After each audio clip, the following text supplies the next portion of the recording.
मुंशी प्रेमचंद की कहानी बेटी का धन। बेतवा नदी के ऊंचे कगारों के बीच इस तरह मुंह छिपाए हुए थी जैसे निर्मल हृदयों में साहस और उत्साह की मध्यम ज्योति छिपी रहती है। इसके एक कगार पर एक छोटा सा गांव बसा है जो अपने भग्न जातीय चिन्हों के लिए बहुत ही प्रसिद्ध है। जातीय गाथाओं और चिन्हों पर मर मिटने वाले लोग इस पावन स्थान पर बड़े प्रेम और श्रद्धा के साथ आते और गांव का बूढ़ा केवट सुखू चौधरी उन्हें उसकी परिक्रमा कराता और रानी के महल, राजा का दरबार और कुंवर के बैठक के मिटे हुए चिन्हों को दिखाता। वो एक उच्छ्वास लेकर रुंधे हुए गले से कहता, महाशय, वो एक समय था कि केवटों को मछलियों के इनाम में अशरफियां मिलती थीं। कहार महल में झाड़ू देते हुए अशरफियां बटोर ले जाते थे। बेतवा नदी रोज चढ़कर महाराज के चरण धोने आती थी। ये प्रताप और तेज था, परंतु आज ये दशा है। इन सुंदर उक्तियों पर किसी का विश्वास जमाना चौधरी के वश की बात न थी, पर सुनने वाले उसकी सहृदयता और अनुराग के जरूर कायल हो जाते थे। सुखू चौधरी उदार पुरुष थे, परंतु जितना बड़ा मुंह था उतना बड़ा ग्रास न था। 3 लड़के, 3 बहुएं और कई पौत्र पौत्रियां थीं। लड़की केवल एक गंगा जली थी जिसका अभी तक गौना नहीं हुआ था। चौधरी की ये सबसे पिछली संतान थी। स्त्री के मर जाने पर उसने इसको बकरी का दूध पिला पिलाकर पाला था। परिवार में खाने वाले तो इतने थे, पर खेती सिर्फ एक हल की होती थी। ज्यों त्यों निर्वाह होता था, परंतु सुखू की वृद्धावस्था और पुरातत्व ज्ञान ने उसे गांव में वो मान और प्रतिष्ठा प्रदान कर रखी थी जिसे देखकर झगड़ू साहू भीतर ही भीतर जलते थे। सुखू जब गांव वालों के समक्ष हाकिमों से हाथ फेंक फेंक कर बात करने लगता और खंडहरों को घुमा फिरा कर दिखाने लगता था, तो झगड़ू साहू, जो चपरासियों के धक्के खाने के डर से करीब नहीं फटकते थे, तड़प तड़प कर रह जाते थे। अतः वे सदा इस शुभ अवसर की प्रतीक्षा करते रहते थे जब सुखू पर अपने धन द्वारा प्रभुत्व जमा सके।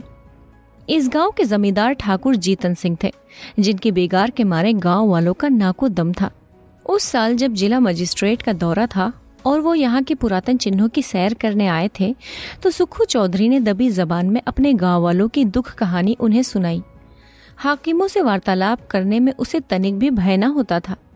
सुखू चौधरी को खूब मालूम था कि जीतन सिंह से रार मचाना सिंह के मुंह में सिर देना है, किंतु जब गांव वाले कहते थे कि चौधरी तुम्हारी ऐसे ऐसे हाकिमों से मिताई है और हम लोगों को रात दिन रोते कटता है, तो फिर तुम्हारी ये मित्रता किस दिन काम आवेगी।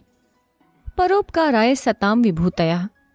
तब सुखू का मिजाज आसमान चढ़ जाता था। घड़ी भर के लिए वो जीतन सिंह को भूल जाता था। मजिस्ट्रेट ने जीतन सिंह से इसका उत्तर मांगा। उधर झगड़ू साहू ने चौधरी के इस साहसपूर्ण स्वामी द्रोह की रिपोर्ट जीतन सिंह को दी। ठाकुर साहब जलकर आग हो गए। अपने कारिंदे से बकाया लगान की वही मांगी। संयोगवश चौधरी के जिम्मे इस साल का कुछ लगान बाकी था। कुछ तो पैदावार कम हुई, उस पर गंगा जली का ब्याह करना पड़ा। छोटी बहू नथ की रट लगाए हुए थी, वो बनवानी पड़ी। इन सब खर्चों ने हाथ बिल्कुल खाली कर दिया था। लगान के लिए कुछ अधिक चिंता नहीं थी। वो इस अभिमान में भूला था कि जिस जबान में हाकिमों को प्रसन्न करने की शक्ति है, क्या वो ठाकुर साहब को अपना लक्ष्य न बना सकेगी। बूढ़े चौधरी इधर तो अपने गर्व से निश्चिंत थे और उधर उन पर बकाया लगान की वसूली की नालिश ठुक गई। सम्मन आ पहुंचा। दूसरे पेशी की तारीख पड़ गई। चौधरी को अपना जादू चलाने का अवसर ना मिला। जिन लोगों के बढ़ावे में आकर सुखू ने ठाकुर से छेड़छाड़ की थी, उनका दर्शन मिलना दुर्लभ हो गया। ठाकुर साहब के सहने और प्यादे गांव में चील की तरह मंडराने लगे। उनके भय से किसी को चौधरी को परछाई काटने का साहस न होता था। कचहरी वहां से 3 मील पर थी। बरसात के दिन थे। रास्ते में ठौर ठौर पानी, उमड़ी हुई नदियां, रास्ता कच्चा, बैलगाड़ी का निबाह नहीं, पैरों में बल नहीं। अतः अदम पैरवी में मुकदमा एक तरफ फैसला हो गया। कुर्की का नोटिस पहुंचा तो चौधरी के हाथ पांव फूल गए। सारी चतुराई भूल गए। चुपचाप अपने खाट पर पड़ा पड़ा नदी की ओर ताकता और अपने मन में कहता, क्या मेरे जीते जी घर मिट्टी में मिल जाएगा। मेरे इन बैलों की सुंदर जोड़ी के गले में क्या दूसरों का जुआ पड़ेगा। ये सोचते सोचते उसकी आंखें भर आती। वे बैलों से लिपट कर रोने लगा, परंतु बैलों की आंखों में क्यों आंसू जारी थे। वे नांद में मुंह क्यों नहीं डालते थे। क्या उनके हृदय पर भी अपने स्वामी के दुख की चोट पहुंच रही थी। फिर वो अपने झोपड़े को विकल नयनों से निहार कर देखता और मन में सोचता कि हमको इस घर से निकलना पड़ेगा। ये पूर्वजों की निशानी के हमारे जीते जी छिन जाएगी। कुछ लोग परीक्षा में दृढ़ रहते हैं और कुछ लोग इसकी हल्की आंच भी नहीं सह सकते। चौधरी अपनी खाट पर उदास पड़े घंटों कुलदेव, महावीर और महादेव को मनाया करता और उसका गुण गाया करता। उसकी चिंता दग्ध आत्मा को और कोई सहारा न था। इसमें कोई संदेह न था कि चौधरी की तीनों बहुओं के पास गहने थे, पर स्त्री का गहना ऊख का रस है जो पेरने ही से निकलता है। चौधरी जाति का ओछा पर स्वभाव का ऊंचा था। उसे ऐसी नीच बात बहुओं से कहते संकोच होता था। कदाचित ये नीच विचार उसके मन में उत्पन्न ही नहीं हुआ था। किंतु तीनों बेटे यदि जरा सी बुद्धि से काम लेते तो बूढ़े को देवताओं की शरण लेने की आवश्यकता न पड़ती। परंतु यहाँ तो बात ही निराली थी। बड़े लड़के को घाट के काम से फुर्सत न थी। बाकी दो लड़के इस जटिल प्रश्न को विचित्र रूप से हल करने के मंसूबे बांध रहे थे। मंझले झींगुर ने मुंह बनाकर कहा, इस गांव में क्या धरा है? जहां भी कमाऊंगा वहां पर खाऊंगा, पर जीतन सिंह की मूछें एक एक करके चुन लूंगा। छोटे फाकड़ ऐंठ कर बोले, मूछें तुम चुन लेना, नाक में उड़ा दूंगा, नकटा बने घूमेगा। इस बात पर दोनों खूब हंसे और मछली मारने लगे। इस गांव में एक बूढ़े ब्राह्मण भी रहते थे। मंदिर में पूजा करते और नित्य अपने यजमानों को दर्शन देने नदी पार जाते, पर खेवे के पैसे न देते।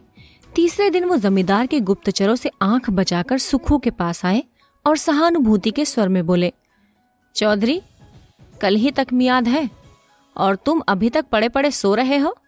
क्यों नहीं घर की चीज ढूंढ ढांड कर किसी और जगह भेज देते?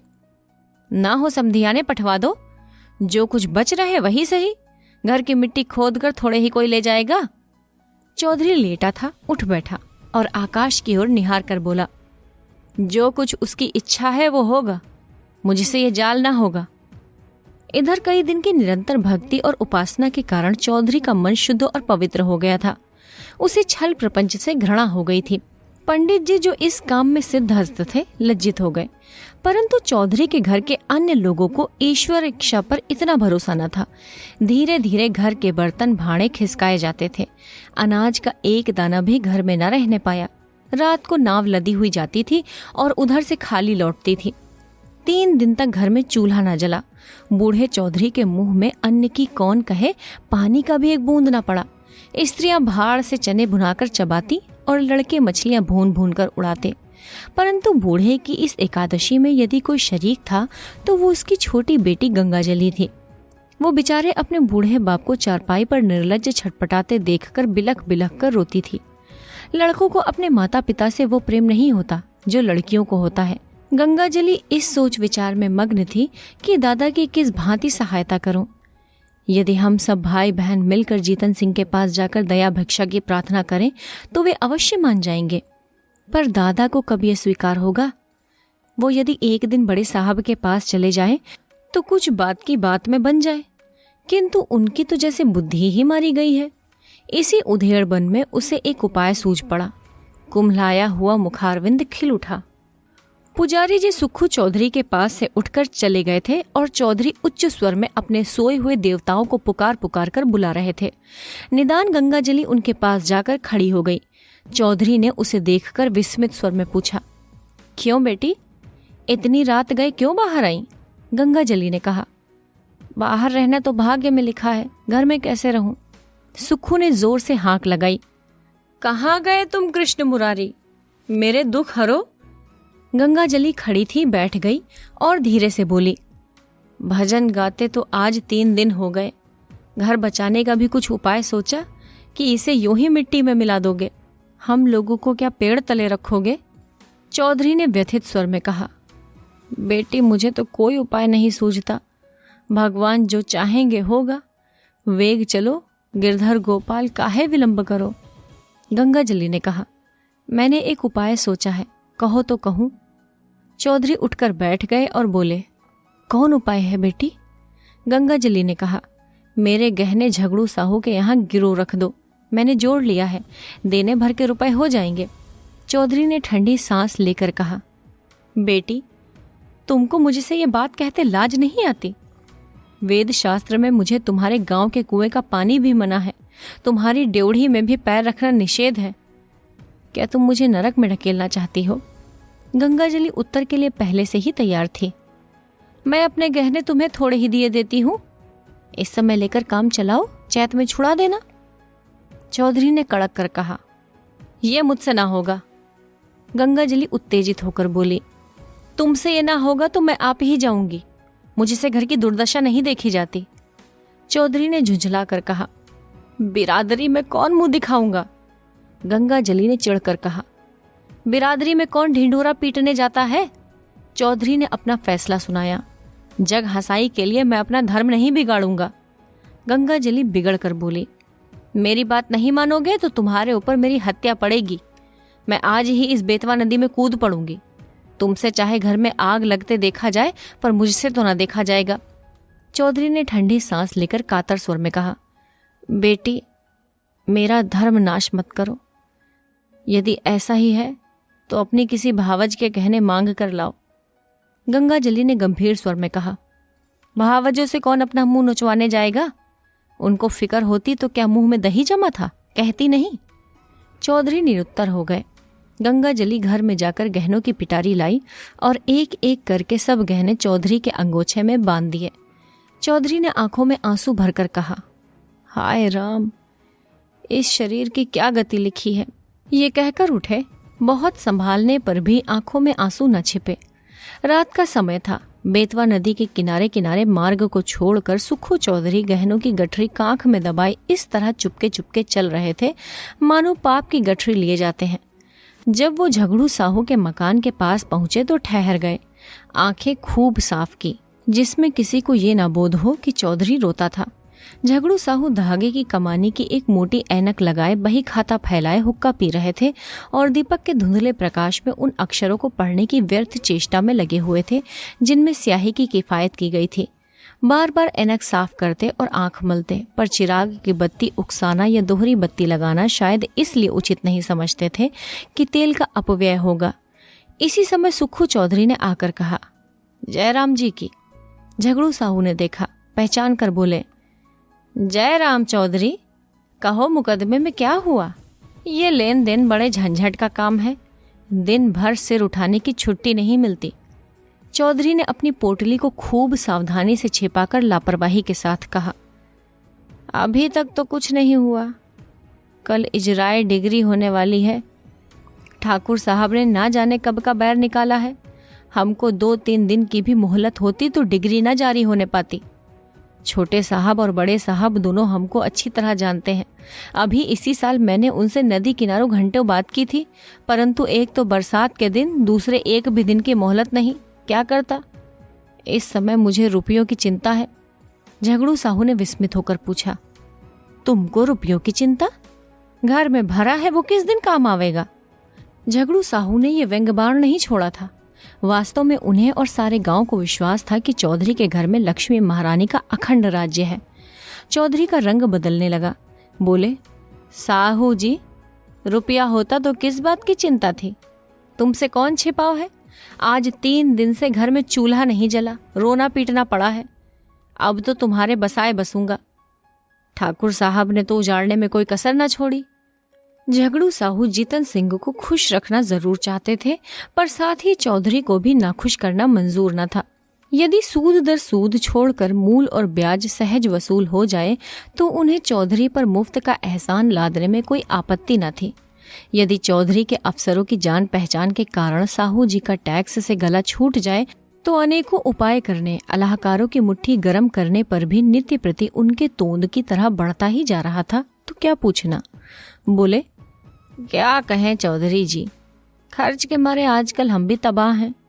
लहने वसूल नहीं होते, टैक्स का रुपया देना पड़ा, हाथ बिल्कुल खाली हो गया। तुम्हें कितना रुपया चाहिए? 100 रुपए तो डिग्री के हैं, खर्च वर्च मिलाकर 200 के लगभग समझो। झगड़ू अब दांव खेलने लगे। तुम्हारे लड़कों ने तुम्हारी कुछ भी मदद न की? वो सभी तो कुछ न कुछ कमाते ही हैं। साहू जी का ये निशाना ठीक पड़ा। लड़कों ने लापरवाही से चौधरी के मन में जो कुत्सित भाव भरे थे वो सजीव हो गए। बोले, भाई, लड़के किसी काम के होते तो ये दिन क्यों देखना पड़ता? उन्हें तो अपने भोग विलास से मतलब है। घर गृहस्थी का बोझ तो मेरे सिर पर है। मैं इसे जैसे चाहूं संभालूं, उनके कुछ सरोकार नहीं। मरते दम भी गला नहीं छूटता। मरूंगा तो सब खाल में भूसा भरा कर रख छोड़ेंगे। गृह कारज नाना जंजाल। झगड़ू ने तीसरा तीर मारा। क्या बहुओं से भी कुछ न बन पड़ा? चौधरी ने उत्तर दिया, बहू बेटे सब अपनी मौज मस्ती में व्यस्त हैं। मैं 3 दिन तक द्वार पर बिना अन्न जल के पड़ा था, किसी ने बात भी नहीं पूछी।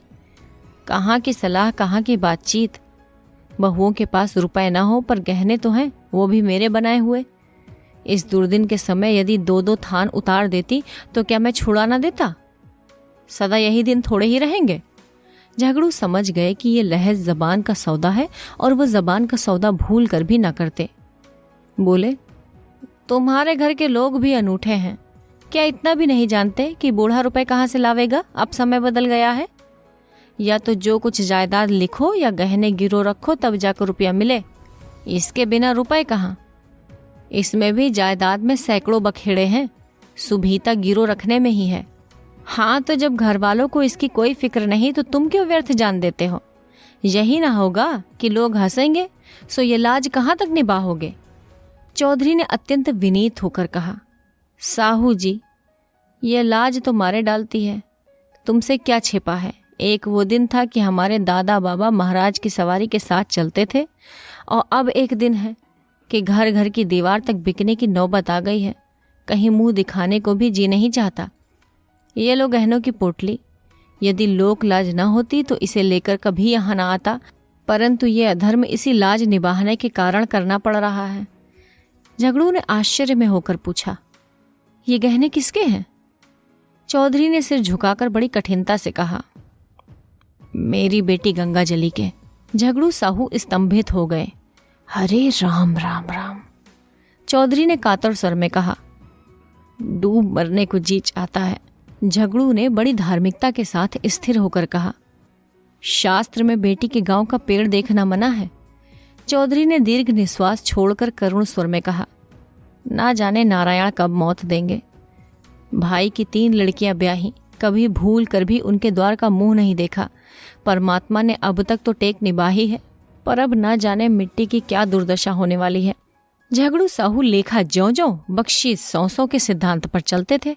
सूद की 1 कौड़ी भी छोड़ना उनके लिए हराम था। यदि 1 महीने का 1 दिन भी लग जाता तो पूरे महीने का सूल वसूद कर लेते। परंतु नवरात्र में नित्य दुर्गा पाठ करवाते थे। पितृपक्ष में रोज ब्राह्मणों को सीधा बांटते थे। बनियों की धर्म में बड़ी निष्ठा होती है। यदि कोई दीन ब्राह्मण लड़की ब्याहने के लिए उनके सामने हाथ पसारता तो वो खाली हाथ न लौटता। भीख मांगने वाले ब्राह्मणों को चाहे वो कितने ही संडे मुसंडे हो, उनके दरवाजे पर फटकार नहीं सुननी पड़ती थी। उनके धर्मशास्त्र में कन्या के गांव के कुएं का पानी पीने से प्यासा मर जाना अच्छा था। वो स्वयं इस सिद्धांत के भक्त थे और इस सिद्धांत के अन्य पक्षपाती उनके लिए महामान्य देवता थे। वे पिघल गए। मन में सोचा, मनुष्य तो कभी ओछे विचारों को मन में नहीं लाया। निर्दय काल की ठोकर से अधर्म मार्ग पर उतर आया है तो उसके धर्म की रक्षा करना हमारा कर्तव्य धर्म है। ये विचार मन में आते ही झगड़ू साहू गद्दी से मसनद के सहारे उठ बैठे और दृढ़ स्वर में कहा, वही परमात्मा जिसने अब तक तुम्हारी टेक निभाई है, अब भी निभाएंगे। लड़की के गहने दे दो। लड़की जैसी तुम्हारी है वैसे मेरी भी है। ये रुपए लो, आज काम चलाओ, जब हाथ में आ जाए दे देना। चौधरी पर इस सहानुभूति का गहरा असर पड़ा। वो जोर जोर से रोने लगा। उसे अपने भावों की धुन में कृष्ण भगवान की मोहिनी मूर्ति सामने विराजमान दिखाई दी, जिसकी उसके खुद कई बार हाकिमों से शिकायत की थी। आज साक्षात देवता जान पड़ता था। रुंधे हुए कंठ से गदगद होकर बोला, झगड़ू, तुमने इस समय मेरी बात, मेरी लाज, मेरा धर्म, कहाँ तक कहूँ, मेरा सब कुछ रख लिया। मेरी डूबती नाव पार लगा दी। कृष्ण मुरारी तुम्हारे इस उपकार का फल देंगे और मैं तो तुम्हारा गुण जब तक जीऊंगा गाता रहूंगा। मुंशी प्रेमचंद की कहानी बेटी का धन। कथावाचक सोनम।